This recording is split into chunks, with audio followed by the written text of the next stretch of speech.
Et le Bloc québécois compte justement déposer cette semaine aux communes une motion pour mesurer les appuis réels des députés fédéraux à ce projet de réforme 96 au Québec. Et pour en débattre, je retrouve pour les libéraux Greg Fergus, pour les conservateurs Pierre Paulus, pour le Bloc québécois Andréanne Larouche et pour le NPD Alexandre Boulris. Bonsoir à vous quatre.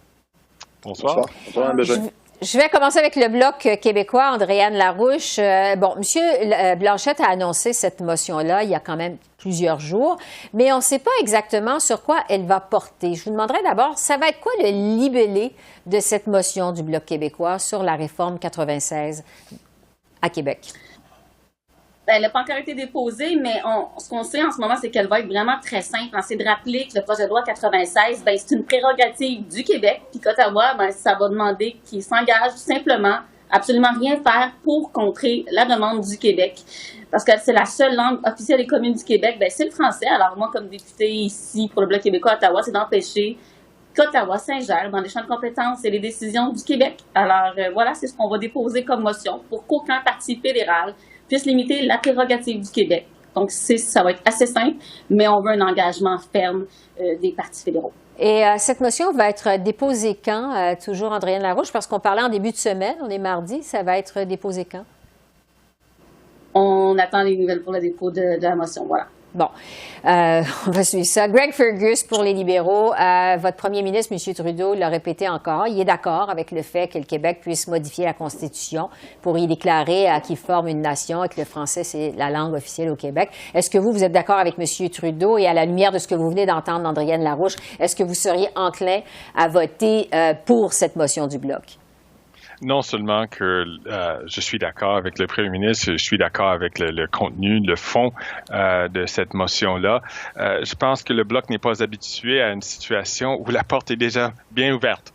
Le premier ministre a été très clair que le Québec a le droit, la Constitution le permet, que dans des champs de compétences qui relèvent uniquement du Québec, le Québec a le droit de légiférer, de proposer des amendements constitutionnels. Nous sommes tous d'accord. J'espère qu'il faut renforcer le français au Québec, ainsi qu'ailleurs au Canada. On veut certainement s'assurer que le français non seulement soit bien défendu, mais bien promu aussi. Donc, nous sommes là et nous sommes prêts à appuyer le gouvernement du Québec. Donc, en accord avec cette motion du Bloc qui va être déposée plus tard cette semaine. Du côté des conservateurs, Pierre Paulus, votre chef, M. O'Toole, a déjà dit qu'il allait respecter, lui, les compétences du Québec, y compris la modification de la Constitution. Est-ce que vous, personnellement, vous allez voter en faveur de cette motion du Bloc québécois? Exactement. Premièrement, oui, on est d'accord avec ce que le Québec demande, la loi 96, la façon dont cette loi-là est faite et la demande de changement constitutionnel semble correspondre aux possibilités que le Québec a, selon l'article 45. Par contre, en ce qui concerne la motion, il faudra voir comment la motion va être écrite. C'est toujours ça le piège qu'il peut avoir des fois au Parlement. À la base, si on arrive avec une motion qui demande tout simplement de respecter le choix du Québec, considérant l'article 45, etc., ben oui, absolument. Mais si le Bloc décide de mettre d'autres choses qui deviennent un petit peu plus compliquées, là, on verra. Mais pour ce qui est du grand principe, c'est sûr et certain qu'on est d'accord avec le gouvernement. Et les changements apportés au Québec sont très bien. Oui. Au NPD, Alexandre Boulris, M. Singh a déjà affirmé aussi que le Québec a le droit de protéger sa langue. Qu'est-ce que vous pensez de cette motion à venir du Bloc québécois dont on attend toujours le libellé?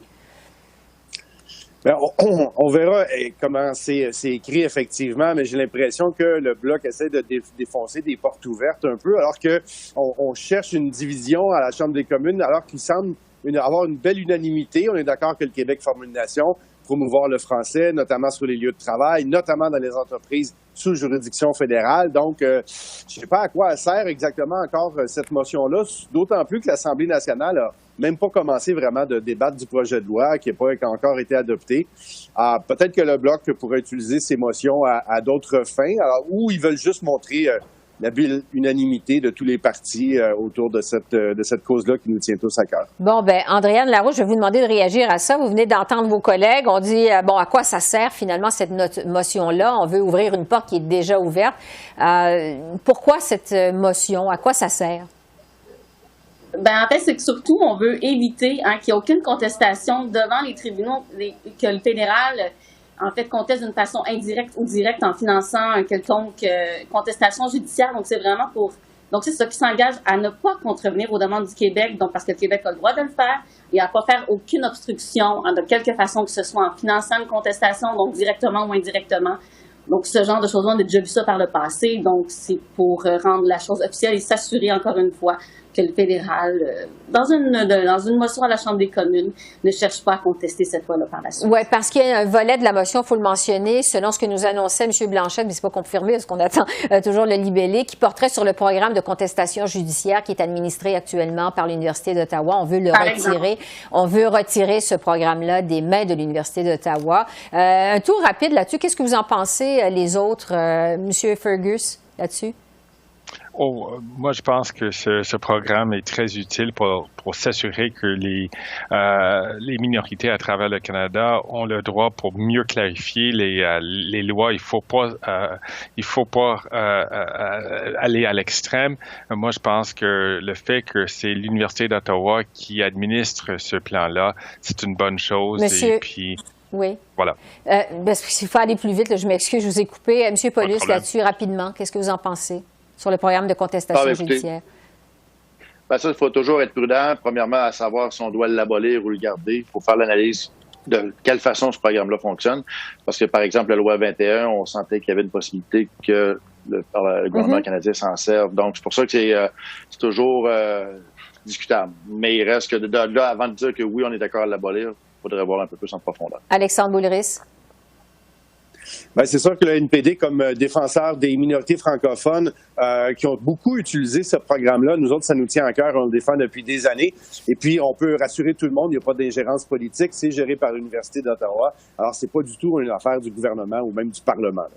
Bon, ça fait le tour de cette motion qu'on va attendre cette semaine du Bloc québécois. Évidemment, ce débat-là sur la modification de la Constitution par le Québec, ça survient alors que planent toujours des rumeurs d'élections fédérales pour l'automne. Et ça m'amène à vous parler de l'autre motion du Bloc québécois, une motion sur laquelle vous avez été appelé à voter aujourd'hui et qui demande au premier ministre Trudeau de mettre tout en œuvre, en fait, pour éviter des élections fédérales en temps de pandémie. C'est pas compliqué, là, vous êtes quasiment unanime. Là, tout le monde est d'accord. Vous êtes 327 députés aux communes sur 338 à avoir voté pour cette motion du Bloc. Andréane Larouche du Bloc, bon, vous avez gagné votre point finalement au Bloc, mais il faut quand même rappeler que c'est une motion qui n'est pas contraignante. Là. Est-ce que vous pensez que ça va vraiment contribuer à éviter des élections cet automne sur la scène fédérale? On verra, mais aujourd'hui, vous l'avez mentionné, il y a eu une unanimité à la Chambre pour reconnaître qu'en ce moment, en pleine période de pandémie, c'est surtout pas le temps de partir en élection. On rappelle aussi que tout ça est parti du fait que la loi C-19 a été votée en bâillon, donc il y a eu un bâillon là-dessus, donc on sentait que le gouvernement voulait aller très vite. Alors pour nous, on a senti qu'il fallait absolument rappeler au gouvernement, attention, en temps de pandémie, il y a autre chose à faire et surtout pas partir en élection. Et il y a moyen de s'entendre, et puis c'est notre rôle de l'opposition de questionner le gouvernement, de demander des améliorations de projet de loi, mais surtout en période de pandémie, tout éviter pour partir. Pierre Paulus, des conservateurs. Écoutez, moi, le vote, j'étais surpris de voir, premièrement, quand je regardais le déroulement du vote, je voyais que les libéraux votaient pour. Là, je surveillais voir si M. Trudeau voterait pour. Lorsque j'ai vu que M. Trudeau votait pour, la première question que je me suis posée, je l'ai mis sur Twitter, j'ai dit, qui va décider que la pandémie est terminée au Canada? Parce que normalement, c'est l'OMS au niveau mondial qui a décidé qu'il y avait une pandémie. Donc maintenant, si M. Trudeau est conséquent, écoute le vote de la Chambre des communes qui est unanime, sauf un, là, M. Sloan, mais tout le reste, tout le monde a voté pour. Donc techniquement, il va falloir attendre que la pandémie soit déclarée comme étant finie. Oui, parce que Greg... ça va être plus loin que le mois d'août. Bon, Greg Fergus, parce que plusieurs se posent cette question-là, quand au juste la fin de la pandémie. On se demande qui va décider de la fin de la pandémie, puisque M. Paulus le dit. Est-ce que c'est l'Organisation mondiale de la santé ou si ça va être le Parti libéral du Canada? Écoutez, Mme Bégin, je ris un petit peu parce que de tous les partis, de toutes les formations politiques, il y avait juste une qui a toujours dit on ne veut pas avoir des élections avant la fin de la pandémie, c'est le Parti libéral du Canada, le gouvernement actuel.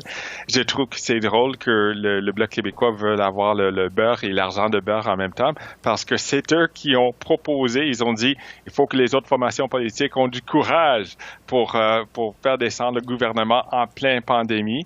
Ils ont voté pour faire descendre le gouvernement. pour passer en élection et maintenant il veut dire passer une autre motion qui l'interdise. Écoutez, pour nous, c'est facile. On ne veut pas avoir des élections durant une pandémie.